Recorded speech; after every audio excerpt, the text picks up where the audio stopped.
I think it needs to be rethought. Mislim da to treba konceptualno preispitati jer postoji percepcija da se evropsko proširenje neće dogoditi u skorije vrijeme. Dakle, ovo je neka vrsta utješne nagrade. I još mnogo gore od toga, ne čini se ništa na političkim problemima koji su razlog zašto se proširenje ne dešava. Mislim, postoje razlozi u samom evropskom taboru, ali postoje razlozi u 6 zemalja Zapadnog Balkana. Ne pomaže ni to što je centralni čvor Otvorenog Balkana Beograd, koji ima daleko najautoritarniju vladu od 6 zemalja.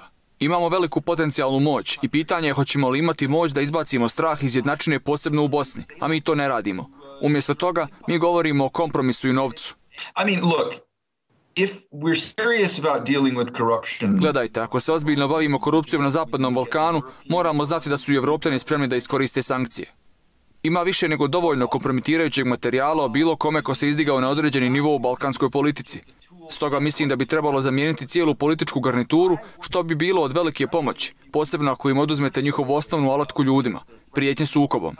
Naravno, uvesti sankcije protiv njih i onda ih počnete udarati po novčaniku i proglašavati ih personama non grata i prestanete raditi sa njima. Ali mi to ne želimo, jer bi to bilo destabilizirajuće. No nemate nikakav napredak bez destabilizacije onoga što već postoji. That's the truth. U međuvremenu ruski i kineski utjecaj rastu, autokratski lideri se okupljaju i sastaju. Dodik se sastaje sa Orbanom 2 dana kasnije, sa Erdoganom odmah nakon posjete specijalnog izaslanika Sjedinjenih Država Escobara. Na pitanje da li on misli da se utjecaj koji se nastoje obuzdati zapravo uvećavaju, Pasiner odgovara. That's right. Tako je, a mi pogoršavamo situaciju. Ova politika pogoršava situaciju, a mi igramo istu transakcijsku amoralnu igru. Da Kinezi, Rusi, Turci, zaljevske države također. I oni u ovoj igri uvijek mogu biti bolji jer se ne moraju pretvarati da imaju standarde. Mi ih imamo, ali ih izdajemo. I zato gubimo kredibilitet u regionu. I ne samo da smo geopolitički akter iz vlastitih interesa, već nas se i smatra licemjernima. Momentalno imamo Vučića koji simbolizira takozvani srpski svet ili Veliku Srbiju.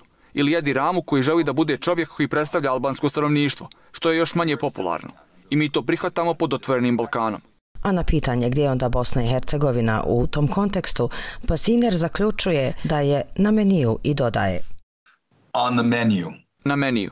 Iz ovog konteksta ne mogu izostaviti niti Zagreb koji se također nameće. Iz toga se radi o platformi koja navodi na non-paper Janeza Janše o etničkoj podjeli Balkana. Prevladavajuća paradigma je naša politika, a Rusi i Kinezi od toga imaju samo koristi. Čini se da je ideja da ćemo Vučića ovim nekako udaljiti od istočnih geopolitičkih aktera zabluda. On će sada samo reći puno hvala, a onda će nastaviti uzimati od svih od kojih može profitirati, a neće za uzvrat dati ništa, jer ne tražimo ništa. What do we get? Nothing.